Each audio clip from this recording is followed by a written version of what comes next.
The dawning of a new era in CSB sports. We're so awesome that even our school wants us. You got to come on here. AllNoiseRadio.com, baby. We need your support. We appreciate your support. Look forward to our show every week. Our new lunchtime spot, 12 to 1, bringing you a wide variety of topics in the world of sports. Hockey. I like the new icing rules as well. A great move by the NHL doing that. You know, the Penguins still have all that talent. Their goaltending kills them.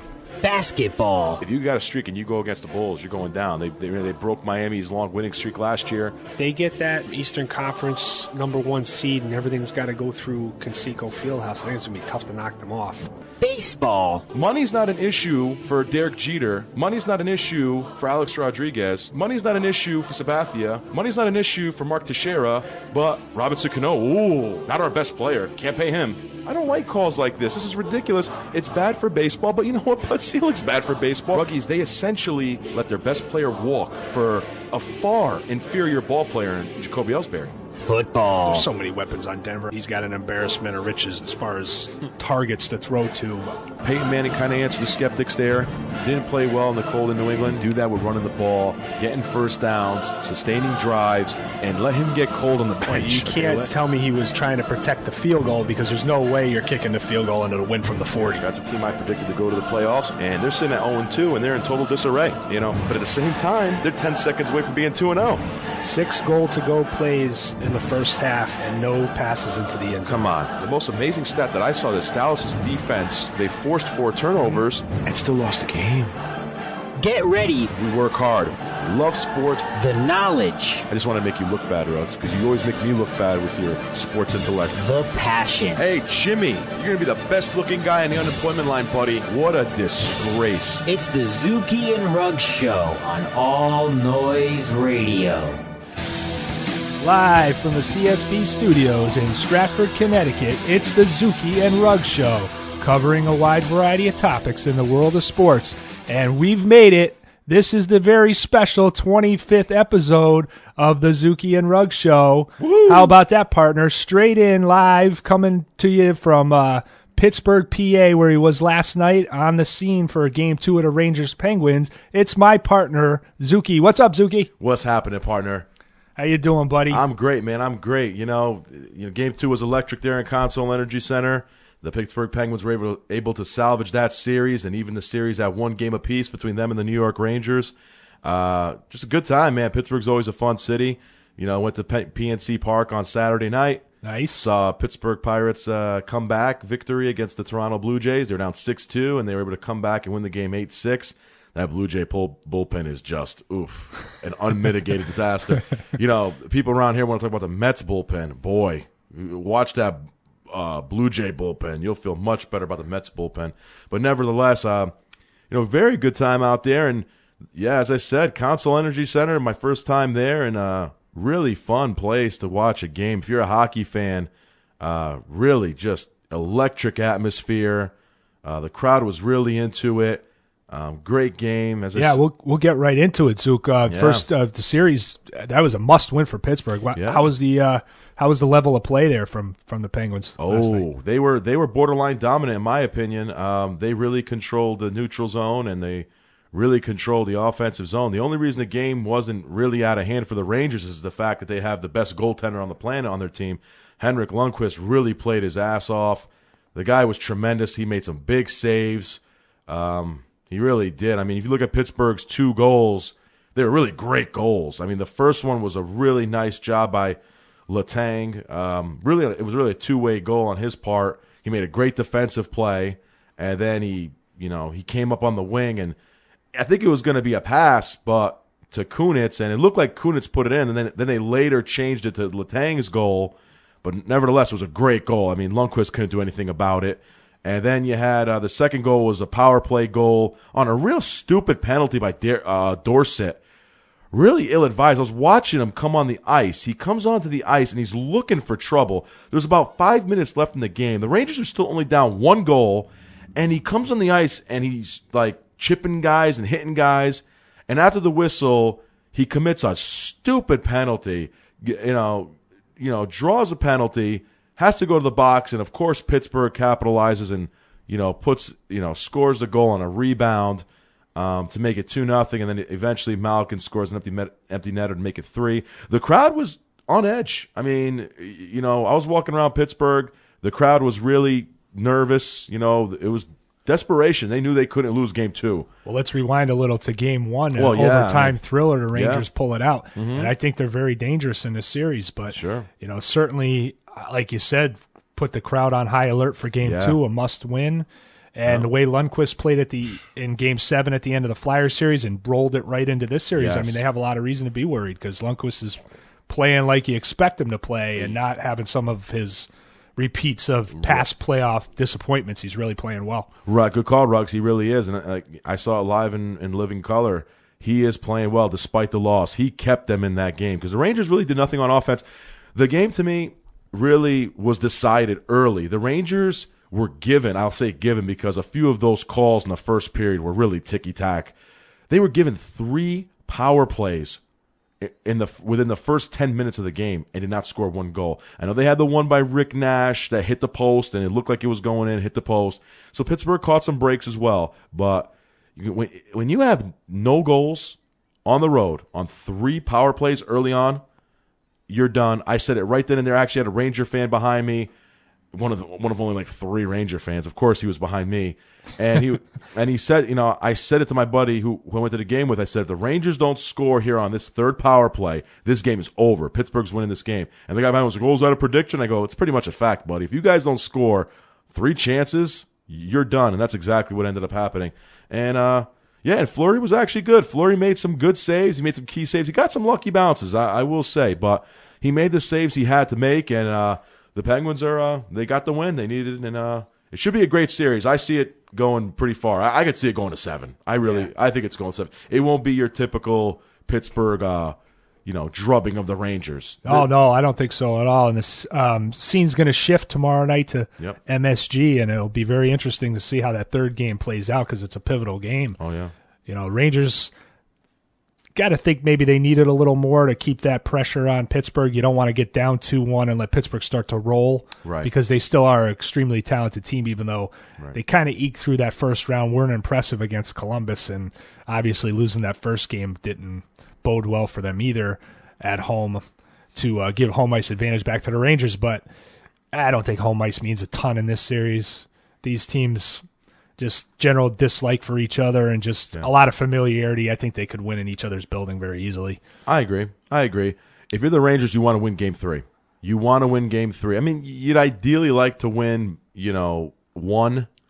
Both, forget it. I don't think that's realistic for either team. I don't think either team is going to win both games. But if you're the Rangers, you want to keep the moment. You want to get the momentum back. Your goalie's playing well. The crowd's going to be electric at the Garden. Mm-hmm. They're going to be on your side. Take Game 3, rattle Fleury, and see what happens after that. If they take Game 3, maybe then you have a puncher's chance of taking Game 4.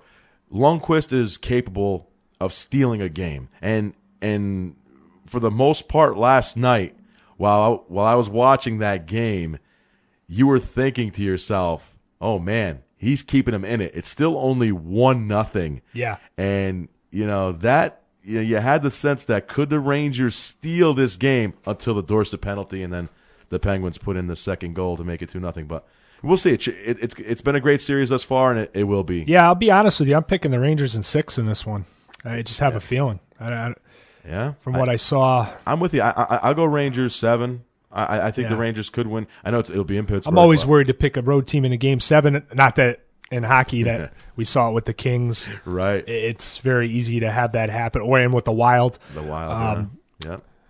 But like you said, if you're the Rangers and you have a chance in Game 6, you better take it. Not do, we'll get to it in our next segment, but don't do what the Atlanta Hawks did and let the Game 6 in your home building go away, and then you pay for it later. Damn right. The other series in the East, Zook, is another old-time classic. Oh, yeah. Hate fest, if you will. Yes. With the Bruins and Canadians. And I'll tell you, the Canadians were just a few minutes away from really putting a stranglehold on the series, and then the Bruins woke up and said, not so fast, and evened it up. Yeah, I tell you, I was watching that game as many people were, and it looked like Montreal was on their way to a 2-0 series lead, and probably, on the way to a series victory. You got to think if you win both in Boston, you're on your way to a series victory. But Boston does what they always seem to do. They're not done until that clock is at 0 and they're behind. It always seems like they always have one rally left in reserve.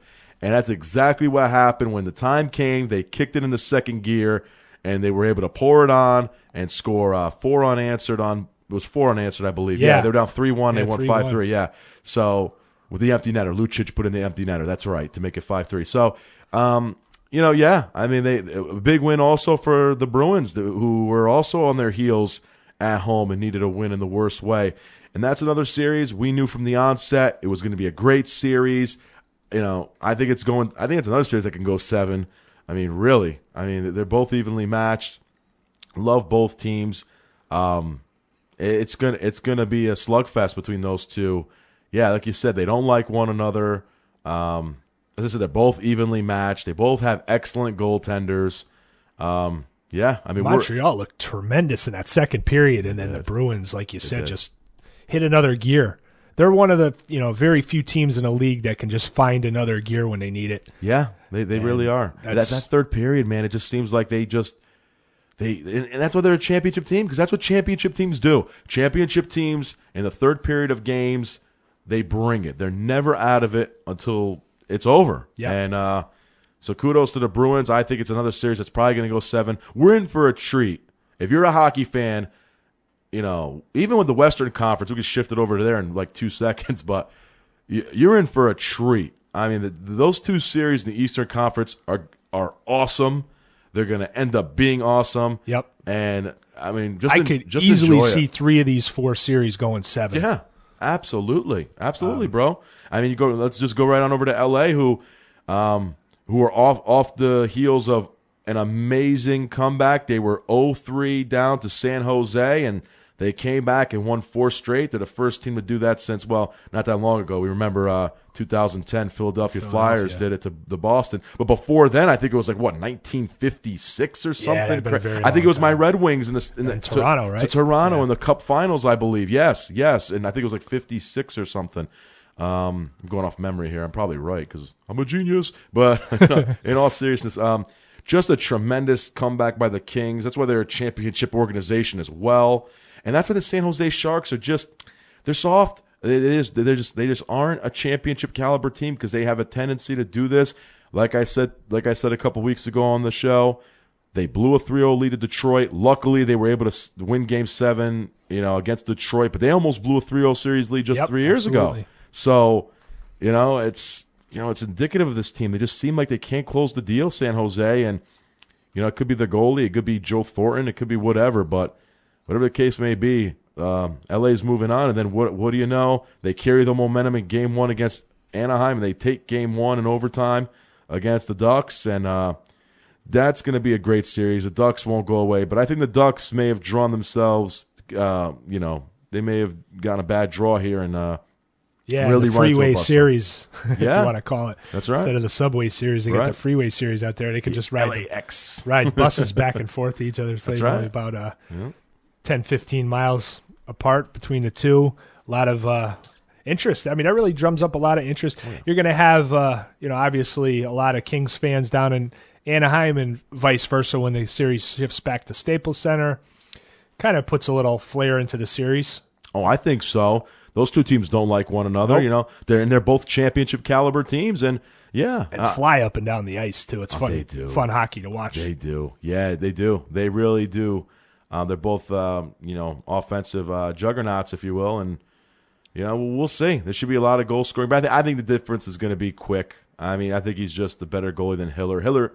Hiller's tremendous, but Jonathan Quick is just on another level, and we've seen it the last 5 games. Jonathan Quick is just once again, playing like a Conn Smythe goalie, and he's right there. I know I said Lundqvist was the best goalie on the planet. John Quick might want to pull me aside and say, "Hey, Connecticut buddy, why you throwing me under the bus here? Why are you writing me off?" But he's right there. If there's a second, best goalie in the planet, or 1A, 1B, John Quick is right there.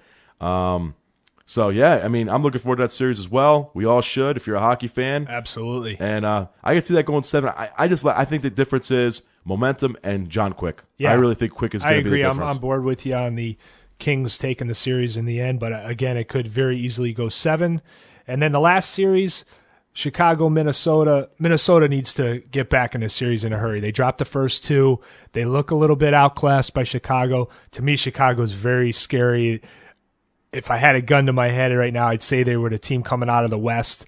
But, obviously Minnesota, they didn't win by accident against Colorado. They had a game plan in that series. They executed it. They need to and they did get down 2 to Colorado, don't forget. Yeah, they did. So it's not like they can't do it, but it's a different team with Chicago than it was with Colorado. Right. They can't lose either of these next 2 or it's over. Right. And they got to start.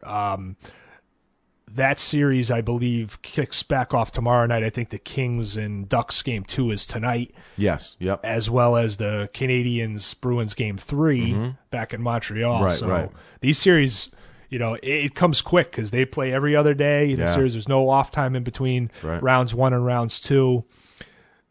It's critical right now. These series are in full gear, and we'll know by the weekend really what the conference finals are going to be, especially if Chicago can get through quickly and move on. Well, I'm expecting Chicago to win this series. I mean, as many people are. Minnesota's no pushover, but I just think they're just outmatched. They're just outclassed. And Chicago found whatever they were missing, and now are playing like they may have been a little disappointing, perhaps in the regular season, not getting as high a seed as they probably talent-wise would have merited. But now they're starting to play like a high seed that they should have been, and it's dangerous for everybody else. Well, they had some injuries along the way, and which make a big difference, obviously. Right, and again, when you're a championship team as they are, and as experienced as they are, they're another team that could just put it in reserve for an 82-game schedule and then say, okay, the playoffs have started. Let's really go here, guys. Let's gear up and go here. And that's what it looks like they've done. And I just think they're just a better team than Minnesota. But Minnesota, if they want to get back in this series, for argument's sake, they need to just, the fans need to be into it. The fans need to support them. And I'm sure they will. Yeah, and exactly. Yeah, and Brizgalov needs to be over his head. Brizgalov needs to play over his head. And they need to be physical with Chicago. They need strong play in the neutral zone. They need some forechecking. They got to start, diving in front of pucks. They got to play all out. The Wild can't, hang their heads and just, we're playing our style or be content with, their style of hockey. They need to really step it up here and play desperate, hit some guys, and just, play like your season's on the line. And, great point, Zook. I agree totally. They have to,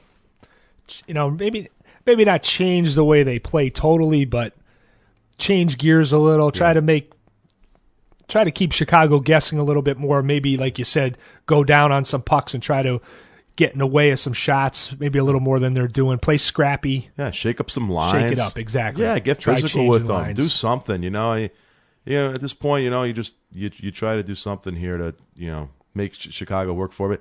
At the end of the day, I think Chicago's still going to win the series, and probably quite handily, unfortunately, for, if you're a hockey fan looking for a great series, that's probably not the one. But I hope I'm wrong. Hopefully, Minnesota, these next 2 games, they do play hard and they do execute, and they take the next 2. It's probably a tall order, but at the end of the day, I think Chicago takes the series, and I think we're gonna have a Chicago-LA Western Conference Final, and the champions of the last 2 seasons, and we'll see what happens. Yeah, I'm with you on that prediction, Zook. We're gonna go to break in a minute here. Just wanted to make a quick shout out to California Chrome, the winner of the Kentucky Derby this weekend. First California-bred horse since 1962 to win the Derby. So the most exciting 2 minutes in sports was, as advertised, was an exciting race, and the favorite actually won, which doesn't usually happen, I should say, at Churchill Downs. So just wanted to shout that in there before we went to break. And all those years of hard work and dedication has finally paid off. So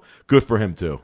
Yeah, and we'll go to this break on the Zuki and Ruggs Show, and when we come back, we'll get into the NBA playoffs, which they haven't been dull either, and we'll delve into those when we come back on All Noise Radio. When you need a cup, pour some sugar on me.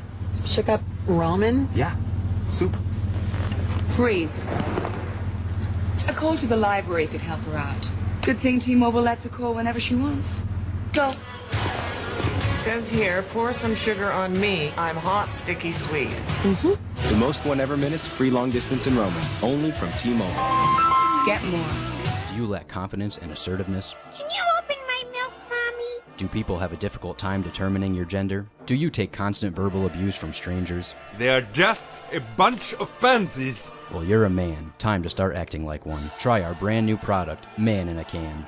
This barely legal concoction comes in several invigorating flavors, such as aftershave, motor oil, and beer. Stings the nostrils. In a good way. This stuff will make you a damn sexual tyrannosaurus. Time to man up. Get Man in a Can today. Bringing you fresh. Uno, seis. Uno, seis. Uno, seis. Please don't get up in my way. All Noise Radio. This is the American Dream, Dusty Rhodes, and you're listening to the All Noise Radio Network. Now back to my main man, the Zuki and Ruggs Show.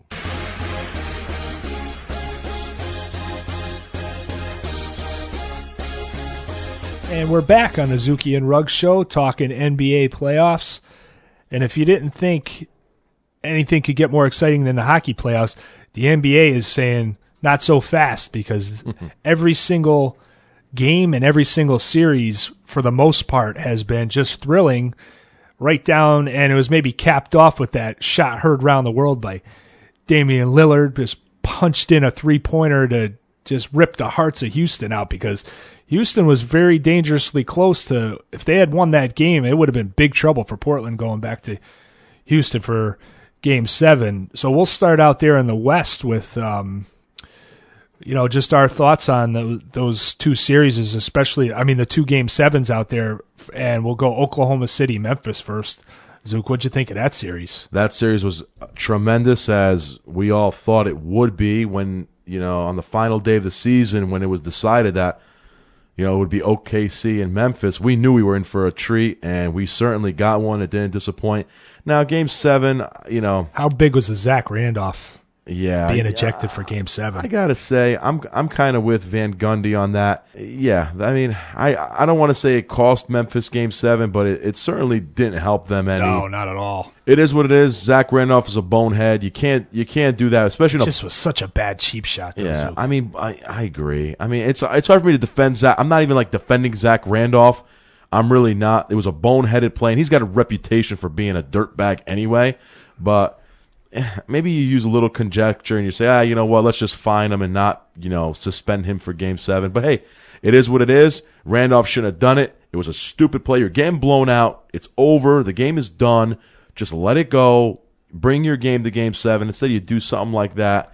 Really dumb. Hey, he gets what he deserves. Bottom line is, OKC was the better team, and the better team won the series, and they showed that in Game 7. Durant and Westbrook finally looked like they could play together. All this talk of we were hearing that when Memphis was up 3-2. We were hearing all the talk about Mr. Unreliable, they called Kevin Durant, and he didn't like that too much. He turned it on. Sure. And kind of stuck it to him in Game 6 and Game 7. Damn right, Ruggs. And, the rumors started turning, or, started, arising. Can Durant and Westbrook play together? These guys can't play together. Oh, both these guys are ball hawks, and that might be the truth. But they certainly look like they could play together. They certainly look like a cohesive unit in that Game 7, and they're going to be dangerous as the season progresses. Especially Zook, if they get a third option in there. And I thought Reggie Jackson had a nice game in Game 7. Damn right. He's kind of like, he's that instant offense type of guy, that third option, but he runs hot and cold. Yeah, he does. And when he runs cold, they don't have a great front court. Kendrick Perkins is not an offensive threat at all. No. They have a good bench, but they don't have anybody who's James Harden quality, let's say, a guy that they, really miss right now. Not having a guy like that on the team. So Reggie Jackson's really kind of that guy that can step up and be that offensive third option to at least give the other team something to think about. So I thought... I agree. And when he's hot, you ride the hot hand. I'm sure Scott Brooks will. Scott Brooks is not a dumb man. He'll know when Reggie Jackson's on fire, and he'll get him in there.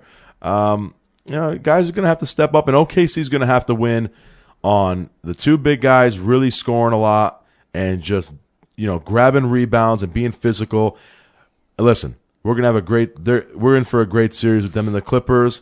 I'm looking forward as everybody else is to Ibaka and Blake Griffin again down low. Yep, that's always funny. We remember the Ibaka low blow on Griffin a few months ago. So we're in for a treat there. I think Oklahoma City. That's how they're going to win this next series.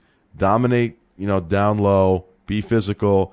Chris Paul's going to get his. Chris Paul's going to do what he's going to do, but OKC's going to have to, use their physicality and use their size on the Clippers and to win that series. Yeah, we'll talk briefly about the Clippers-Warriors series. Great series. Was awesome and had obviously a lot of sidelights to it. Yes, yep. With everything that happened. And, we talked a little off the air how quickly the momentum seemed to change back and forth. And I think the ruling from the league, I think it came just at the right time for the Clippers. I think it changed, kind of just gave them a boost when they were really in trouble. I agree, Ruggs. You're 100% right, buddy. That's a great point, my friend. You said it. You nailed it. I couldn't agree with you more. The ruling came at the right time. You're dead on, brother. And, because let's be honest, it gave the Clippers closure. Yes. Really. It really was. It's closure. They don't have this looming in their heads. They don't have to worry about, oh, man, is this guy going to come back and, next year? Right. I thought it would have been too much of a distraction. Right. If we win a championship, is he going to be there? I mean, not that they were going to win a championship anyway, because it looked like they were talking about boycotting the damn series, which is, I wonder if that could have been a breach of contract issue myself personally, or they would have just tanked the series, which would have been the most unprofessional thing ever, but, whatever. Yeah, just because these guys are professional athletes doesn't mean they're professional. I know, and all the teams were talking about doing it as a league. Oh, come on. As a union, and Jesus Christ. that just would have been not this year. These playoffs are too good. Jesus Christ. For one remark, a wrench in there. I know, like Ruggs. that's terrible. Silly. I'm not saying what was done was great. Oh God, no. Obviously not, but you don't want to take it out on the games, on the fans. It's the fans that suffer, and we're the consumers. Come on, fans are consumers. I mean, it's a business. You're gonna do that to your own business. I think the whole thing was just gamesmanship and threats by the league. There's no way, because that would cost you hundreds of millions of dollars. Yeah. There's no way teams are going to shut down the league because of Donald Sterling. Exactly, and they just wanted to make sure something was going to be done, and something was done. That's right. And however you feel about it, one way or the other, whether it was the right thing to do, whether it was timely or maybe done too quickly, whatever you feel about it, I think something had to be done, and the commissioner did it, and it was really his first big act as commissioner, and he kind of, like Charles Barkley said, he became commissioner right at that press conference. That was like when he officially took over. I agree, bro. Well said. I don't usually agree with Charles Barkley, but I think he's right. Something had to be done. There's no way Adam Silver could have left this looming. He needed to address this as soon as possible. He did so, and he did the right thing. I mean, he had to. Absolutely. He had to abolish this. He had to, extinguish Donald Sterling, if you will, get him out of there. And his back was against the wall. Silver. Adam Silver had to do something, and he did it.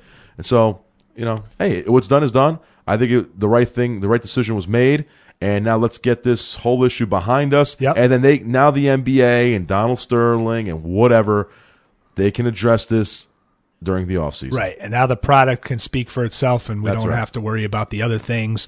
I actually was listening to a lot of the pundits this morning talking about this series, and a lot of people are picking the Clippers. I know, we haven't even seen one game of this series yet, but I like the Thunder. I know you kind of alluded to the fact that you were picking the Thunder too.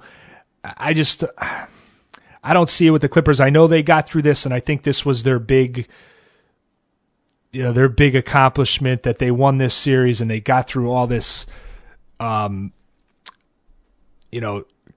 crap that was going on. I'll just be blunt about other crap that was going on in their locker room and with the organization as a whole. I think, though, that going forward, I think Oklahoma City is the superior team. I think they're going to win it.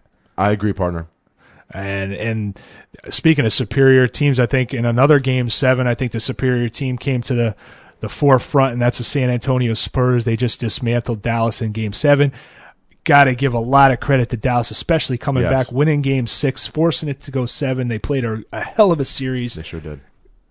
Just got a bad draw of getting San Antonio, but they took them, they put them to their paces and took them to the wire. And but I thought San Antonio, just like you said about championship teams, it was Game 7. Tony Parker, 32 points. Yep. Tim Duncan, huge game. Yep. Manu Ginobili had 20 points, and you don't always get consistency from Manu Ginobili, but he can be timely when the chips are on the table. He can put some big games together. He had a big Game 7. Love the way San Antonio played, and now they're moving on to play Portland, which that could be a real fun series. Oh yeah, I mean, out of the frying pan and into the fire for the San Antonio Spurs, they have to deal with a young team like this, the Portland Trailblazers, who, give it to the Blazers. They really, really played well in that series against Houston, and Damian Lillard. I mean, Damian Lillard. I said, during the series, last week, I said you need a point guard in this league, and he's going to be the key. I didn't foresee this though, and but a guy that can shoot the ball too. Oh, he's point tremendous. guard that can shoot. He's amazing like that. Amazing. He's emerged to a top 5 point guard. I mean, we're seeing it right before our very own eyes. But the Spurs, they're another team, bros. When Game 7s come, except for last year in the NBA Finals, they seem to know how to win them. And like you said about Ginobili, he's a big game player. Always seems to make big plays during big games. And it was and you're right. Kudos to Dallas. Really impressed with them. I really thought they had no shot in hell of winning this series, but they played hard. They really did, and they look like they're a team next year who could be dangerous. Maybe they make a couple adjustments on their roster, and they can make a run at a title again. They're not very far away, that's for sure. They showed that during this season. But looking at the Spurs Blazers series, we're in for a treat. I think so too. I think it's going to be a better series than maybe some people are. I think so. Expecting. Oh, absolutely, absolutely. It's going to be a tremendous series. I'm still going to lean towards the Spurs. I just think they're deeper. I think their depth is going to be the key. But I mean, at this point, I think Aldridge is a better player than Duncan. So I think down low they have an advantage there. Even though Duncan's still playing very well, but LaMarcus Aldridge. He's an animal. He's a beast. Yeah, he really is an animal. And then I cannot wait for Tony Parker versus Damian Lillard. It's gonna be great. Oh my God, that's gonna be just to jump else. back a little. Zook, how does Houston let him get that shot off under a second? How do they not just get it to somebody else? Don't let him. When I saw him catch that ball with a free release on a shot, I'm like, he's gonna drain this thing. He did. And it did. Well, Houston's not known for their defense. No, they're not. And, maybe, I don't know. I mean, you would have to ask that question to Kevin McHale. Maybe somebody was supposed to be in a spot and someone messed up on a rotation, defensive setup. They only had 9/10 of a second, so it had to be catch and shoot pretty much immediately. Yeah. So if they could have done a better job just staying with Lillard, they would have been forced to go somewhere else with it because he wouldn't have been able to pass to anybody else if he had gotten the ball in the inbound. So it was you're not expecting that good of a look. Well, that shot 9/10 of a second. Right, and that shot may have ended Kevin McHale's coaching reign there in Houston. It's possible. We'll see. I don't think they should, but it's possible. But hey, Houston, they got a good team. I don't think they're bad at all. Again, like I said last week on the show, get yourselves a point guard though. You need a point guard in this league. I don't know where you're gonna find one really. I mean, I would think the draft is the ideal spot. Maybe. Yeah, I don't know that Lynn is the answer long term. No, he's not. He's not. I mean, hell, you got a guy in Toronto, Kyle Lowry, who was playing pretty well, who was on Houston. Yeah. Speaking of which, I mean, for all the pundits that said Brooklyn was just gonna, sweep aside Toronto, boy, were you wrong, Mike Francesa. But yeah, just real quick, Zook, I'm gonna take a shot in the dark, and I'm gonna pick Portland in that series. Hey, I just wanted to get that in there okay, now, so okay. I might look really stupid, and I think San Antonio, if they get through the series, might win the whole thing. Mm-hmm. But I could see Portland maybe pulling the – this is the one series where I feel there might be the upset. A lot of people are picking it in the other series, the Clippers-Thunder. I like Portland maybe in 6 to pull an upset, to do it like they did in Houston, get up early in the series. And it could happen, bro. It could happen. Portland's definitely talented enough to do so. So I don't like think the way it's crazy Matthews at all. and Batum are playing. Yeah, I like the way, like good. you said, LaMarcus Aldridge is a beast, and Lillard, and they get as much out of their home court advantage as any team in the league, and I'll take a shot with that one. Yeah, well, I don't think it's crazy at all. It's kind of a progressive way of thinking. You might be a year early on that prediction, but you know what? Yeah, I'd rather be a year early than a year late on a prediction like that. And they definitely were playing better in the first half of the year than they did in the second half of the year, which worries you a little. But, yeah, right. And they're playing a much better team in San Antonio, so yeah. we'll stay tuned on that one. But, yeah, definitely back to the Brooklyn-Toronto series. We call the long series. Yep. I said Brooklyn in 6. You said Brooklyn in 7. And that's what happened. You were right on that one, Zook, with a 7-game series. I mean, it couldn't have been any closer. A 1.104-103 Nets win. Unreal, yeah. Lowry has the shot to win it. Paul Pierce gets a piece of the ball. I love the no call. I know a lot of people in Toronto are like, oh, my God, it's got to be a foul. To win it, to basically give the series to Toronto with no time on the clock, I don't think you can do it unless it's terribly, no doubt about it, if he's clobbered, and he was not by any means. Mm-hmm. If anything, it was a little graze of the hand or the wrist, but I don't know that shot, from looking at it where he took it and the angle that was necessarily going in anyway, even if the ball wasn't blocked. But love the call, love the way the Nets stayed tough on the road, won a Game 7. And like you said, though, the Raptors, if they can keep that team together, watch out next year. They can I would say right now I would like them to win a series next year in the playoffs if they don't break that team up. Well, they grew together as a team. It was really their first year together, as a whole unit, and they really played well. They've got a hell of a team there, and they're for real. There's no doubt about it. I think a lot of people didn't give Toronto respect.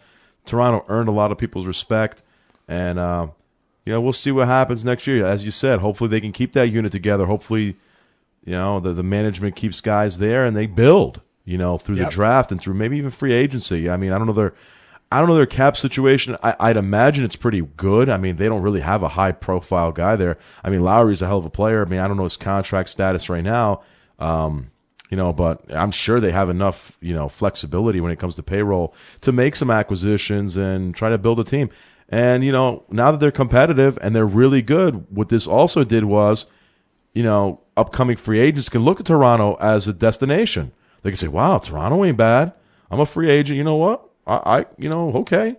They took Brooklyn, who's a, favorite to come out of the East, one of the favorites, or, a really strong team. They took them to the brink.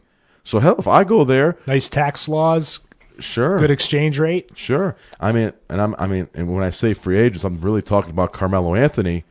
Maybe it's not crazy. So, anyway, but we're going to get a great series real quick. Miami, Brooklyn. That's the series a lot of people wanted to see in the Eastern Conference Finals. Unfortunately, you're going to get that around earlier, but should be a great series no less. Brooklyn has been a gigantic thorn in Miami's side all season long, winning 3 out of 4 games. I think it's going to be a tremendous series. They match up really well with Miami. They play defense, again, we end up with Pierce and Garnett going against LeBron. It's like we can't get away from this. It seems like every year Pierce and Garnett in the playoffs, they end up playing LeBron. And it doesn't matter. When LeBron was in Cleveland, when LeBron was in Miami, when those guys were in Boston and now they're in Brooklyn, they're playing each other again. I'm looking forward to the series. I think it's going to be tremendous. I'm still going to put my money on Miami because I need to see, enough consistency from Brooklyn to believe that they're gonna beat Miami 4 times out of 7. I don't think they will, but I think they will give Miami a hell of a battle. We got a great series there. Washington, Indy. I know we didn't really cover too much. Yeah, no, we'll get it on the other side of the break. We'll because we're up against one right here, and we'll come back. We'll break them down a little more, both the Eastern Conference series, because obviously there's just so much to talk about with the NBA. Yeah. It's tough. We gotta go into it more. So we'll get it on the other side of the break. Sound good? Yeah, man. All right, on All Noise Radio. Everybody hates car accidents, especially from bad brake pads, so choose Callahan brake pads. They're durable, dependable, and come with an outstanding sales and customer service. Tommy Callahan says, our new brake pads are really cool. But if you do think that other brake pads are just as good, just ask our associate what happens when you choose the other guy's brake pads. You're driving along, and all of a sudden the kids are yelling from the back seat, I gotta go to the bathroom, Daddy. Not now. Truck tire. I can't stop. Help! Don't set your family on fire. Choose Callahan brake pads. All Noise Radio. Powered by Connecticut School of Broadcasting. Are you the police? No, ma'am. We're musicians. All noise, all the time. Don't be a fanatic. All Noise Radio. Powered by the Connecticut School of Broadcasting.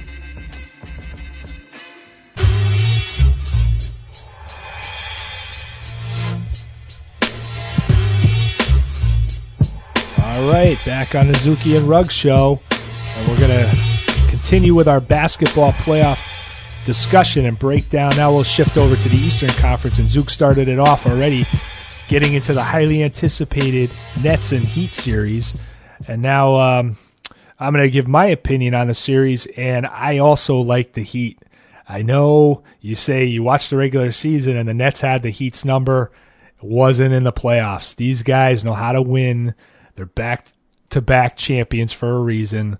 He'll have the heat on him, and he wants to show that this team can be beaten by his club. He wants to show that the Nets are aren't the kryptonite for the Miami Heat. Dwayne Wade's playing a lot better than he was at times in the regular season when he was just trying to kind of make it through the regular season healthy to get ready for the playoffs. He played pretty well in that Bobcats series, and if he's playing at that level against the Nets, it's going to be big trouble. And the Nets just really had a taxing series with the Raptors, 7 tough games. I like this series to go long, though. I don't think it'll be a 4-game sweep by any stretch of the imagination. I wouldn't be shocked if it went 7. I'm going to pick the Heat in 6. Mm-hmm. Just because I think if the Heat get a chance at a closeout game and the game is close late, that I just see LeBron just taking a game over in a game 6 and just going like he did back when he was with the Cavs and they played the Pistons that year, and it was like everybody in that 6th game was expecting Detroit to, because they had been to the finals and had won with that same core group an NBA title. Didn't think LeBron would be ready. It would have to go back to a game 7, and he said, and had a monster game in game 6. I just see him kind of having one of those closeout type games at the Barclays Center. But I think the Nets are going to make it very interesting. They match up very well. There's a reason why they gave Miami so many problems this year. Really last year and this year, but this year even more so when they've added the veterans from Boston, and remember how much trouble the Celtics gave the Heat for a long time there with Pierce and Garnett on the club now. I just think stars perform when stars need to perform, and that's where LeBron and even Wade and Bosh are going to come in big in this series. And don't sleep on Mario Chalmers. He's going to be key. He does his job. He's efficient. He gets the guys the ball, like we said a couple of weeks ago. He feeds the guys that need to be fed and facilitates that offense. So I'm picking the Heat in this series. The other Eastern Conference series, man, I don't know what to think about this one. You got the Wizards, who just played great in round 1, totally impressive. Could not be more impressed with this young team. And you got the veteran Indiana Pacers, who are just a mess. They got by really I don't want to say a terrible Atlanta team, but a mediocre Atlanta Hawks team, just by the skin of their teeth. They did play well in Game 7. Like we said a little earlier in the beginning of the episode, Atlanta let their chance go in Game 6 by not closing it out, and they'll be sick over that for a long time, how they couldn't get it done. And like I said in a prior episode, Atlanta's home court advantage is not tremendous. Even though the crowd did show up for that Game 6, they kind of, once Indiana grabbed the lead, there was no energy in the building to kind of have them to fight back. And Millsap, as hard as he was playing and doing a great job there, he didn't get a lot of help from anybody else in that 4th quarter. And Indiana did what they needed to do, and that's show some guts and win the game, like we said. Just show up and play basketball and shut up like we did, with the Hibberts of the world and Paul George. And Paul George played a tremendous Game 7. He was everything he needed to be. I like the way David West stepped up in Game 7. And I'll tell you what, for as much as we've maligned him, George Hill played well. And they got a little spark for Mahiney there. The block, the block. He played well on defense, got some key rebounds early in the game when it was still a game, and at that point you just kind of never felt like Atlanta was going to get back in the game. They really weren't a factor. Yeah, I should say the block on Teague, excuse me, not on Wall.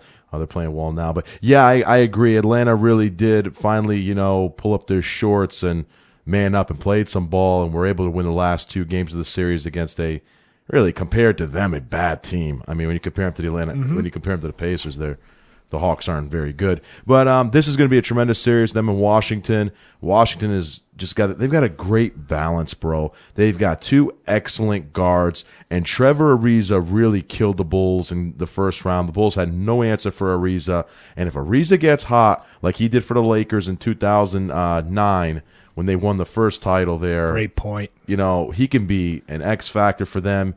And when he hits his shots, he is dangerous. Dangerous player. He can kill you, and he killed the Bulls. He can kill his own team when he doesn't hit his shots too. Right. He can, kind of detract from his own team with a lot of missed shots. But you're right. Like you said, when he's on, he's dangerous. That's right. And Gortat and Nene are proving to be a nightmare down low. They are physical. They are tough, and you better bring it. If you think you're going to go down there and finesse those guys, you're in for a long day. And so Hibbert, this is going to be the difference. I think it's going to be Hibbert down there. Which Roy Hibbert shows up? Is he going to man up and play ball, or is he going to get pushed around by Gortat and get dominated down low? I'm actually going to steal your thunder from the West. When you picked Portland to beat San Antonio, I like Washington to win this series. I still don't like what I saw from the Indiana Pacers. I know they won the last 2 games, but they didn't impress me. I wasn't like, oh, wow, the Pacers are back. Oh, wow, the Pacers are once again the team to beat in the East. Nah, I didn't get that at all. I got, okay, you know what I got? I'm not even a Pacers fan, and this is what I got. That was my first impression of watching that Game 7 was a sigh of relief for the Pacers.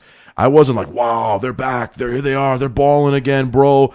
Like, I was kind of like trying to egg them on last week on the show when I was like trying to give them a pep talk from 2,000 miles away and trying to tell them And then they went out and laid an egg on their own building in Game 5. It was. Right, I was like, oh, they're all done. I guess they didn't hear that. They didn't listen to the Zuki and Ruggs show, but so anyway, it should be a great series. But I really like Washington to win it. I think Washington is that young upstart team, and they've got a lot of balance, and I still don't like the way the Pacers are playing ball right now. If the Pacers do win this series, it'll be in 7. The same way they'll have to gut it out and really scratch and claw to win the series. But I think they use up a lot of their energy against Atlanta, and I think Washington didn't have to really – they worked hard against Chicago, but they had a lot of rest. They were able to dispose of the Bulls in 5 games, where the Pacers had to play 2 extra games. That could have been really taxing on the Pacers, and I think that could be the reason why Washington takes the series.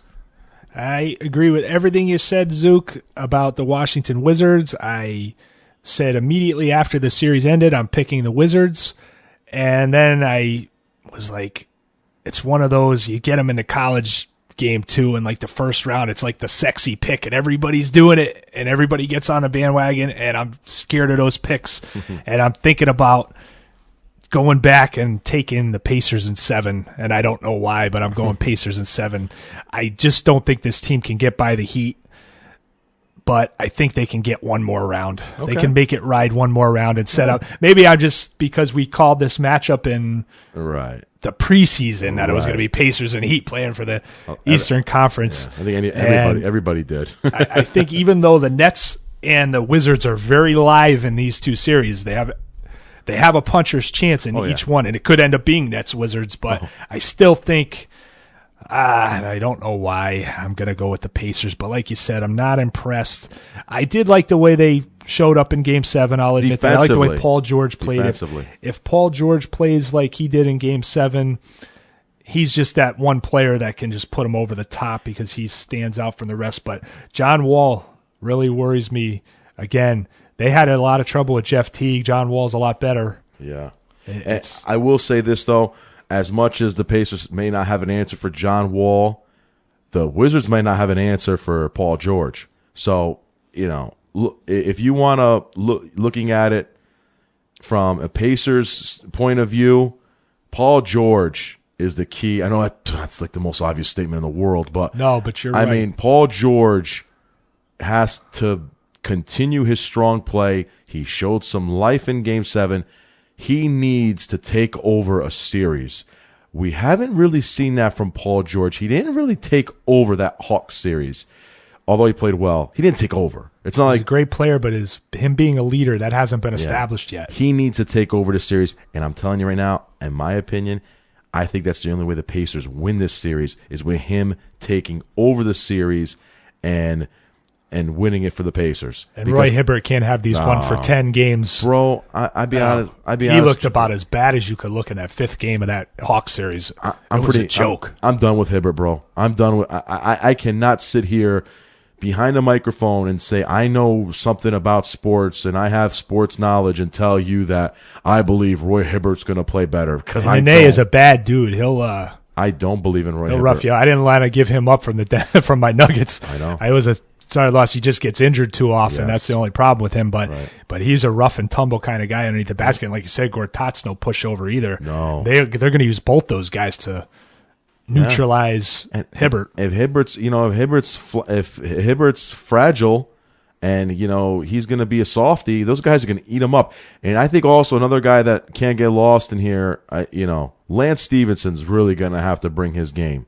Lance Stevenson's going to have to play well. Let's see him on defense both ways. Lance Stevenson's going to have to play, be good on both ends of the floor. And, I think he can also be an X factor, if you will, for the Pacers.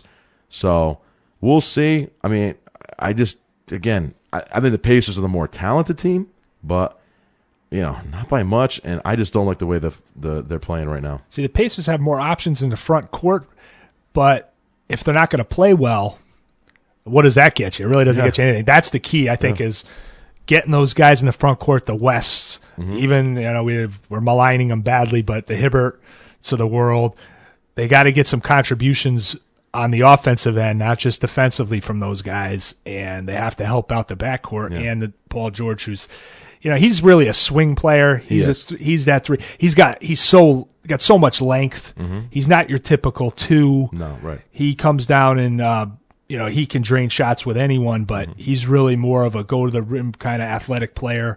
That's like you said. There's tough for Washington to match up with that. So he has the ability to take this series over. It's just whether or not he's going to do it.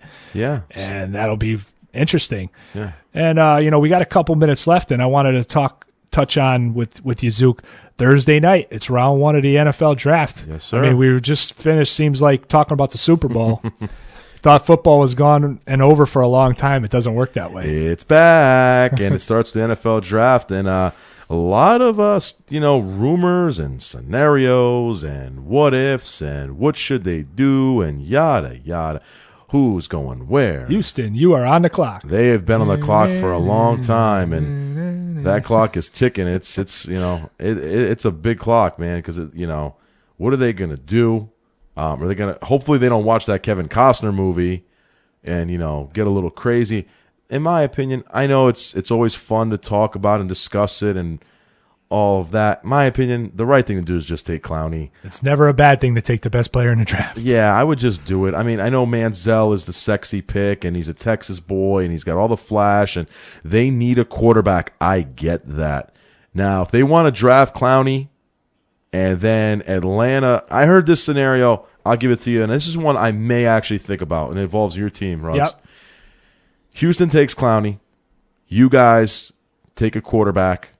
I don't think Manziel will make it. If he does, then there you go. I'd be shocked if he was there. The way the Browns are so, I don't think he's going to be there. But enamored with him, I think it'd be tough. We could even say Bortles. Yeah. Let's say it's Blake Bortles.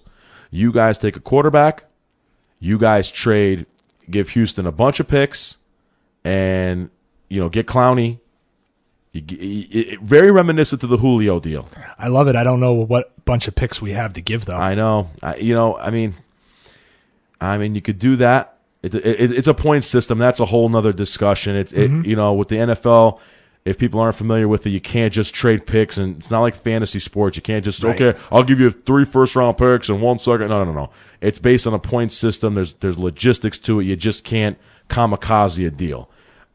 Nevertheless, maybe that's a deal that's enticing to Houston. If you can get a quarterback and a bunch of picks back, maybe you do that. But that's being real. That's being real. Brave or brazen. My opinion, personally, like I said, I would just take Clowney, build a defense. You still win with defense in this league. I don't want to hear about, it's an offensive league. Yeah, watch the Super Bowl and tell me if it's an offensive league, bro.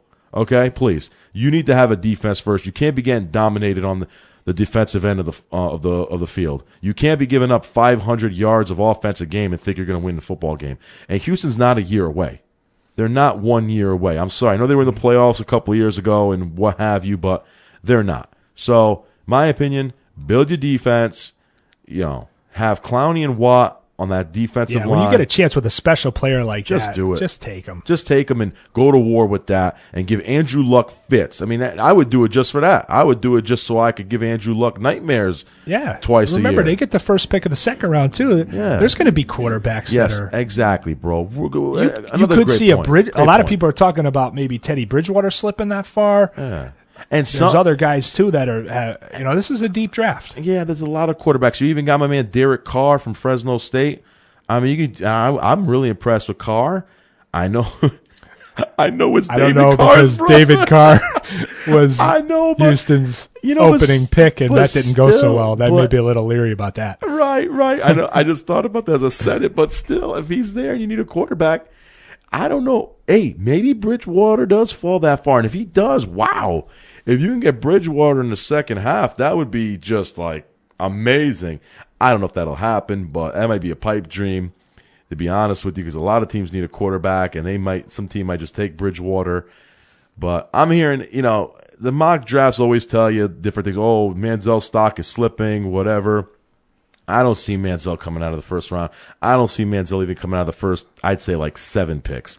I don't see any of those teams, especially the Raiders. You got to remember something about the Raiders. If he's there for the Raiders, they're taking him. Yeah, if the Browns don't, I think the Raiders will. Absolutely. If he's there for the Raiders, they're taking him. So he's a Raider kind of guy. Yeah, and you mentioned my Falcons. I think they're going to take that Jake Matthews. I think the offensive line is where they need to focus. Exactly, bro. And your guys' offense is all set. You guys, down the stretch, the last 4 or 5 weeks, the Falcons played a lot better once they got healthy. You're going to get Julio back. The Falcons are going to be back. I'm telling you. Go get Jake Matthews to protect Matt Ryan's blind side. Then go to war throughout the rest of the draft. That's the way I'd go. I don't think anything big. Gun to my head, I don't think anything big is going to happen. I think it's going to be status quo, to be honest with you. Later in the first round, you could see some interesting things. But I think, like you said, first 6 or 7 picks, I think will pretty well go. Because I don't think Clowney's stock is high enough whereas a team's going to mortgage their future just for him, because so many GMs are so down on him. He's lazy, poor work ethic. So I can't now see a GM saying, oh, you know what, I'll give up my whole draft for Jadeveon Clowney. Well, really? Every scouting report I'm reading is you guys are down on him. So that's why I'm thinking it's going to be status quo. Agreed.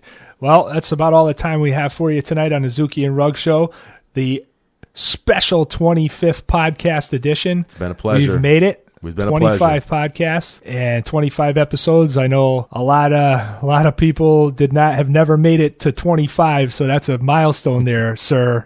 Yeah, sure. I'm looking at you there, buddy. I'm sure it's not. I'm surprised you've dealt with me for 25 episodes. So most women can't even deal with me for 25 minutes.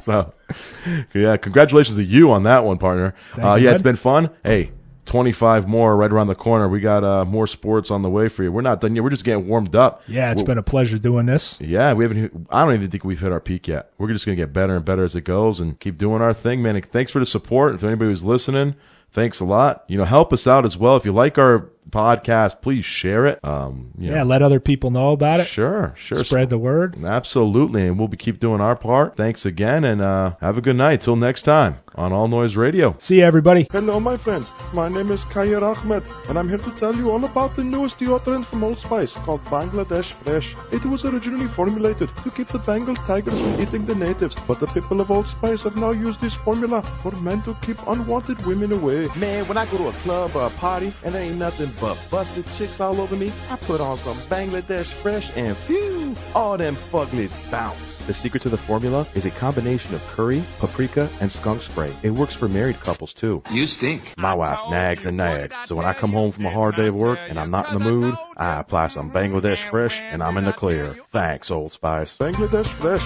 Stay right, manly man.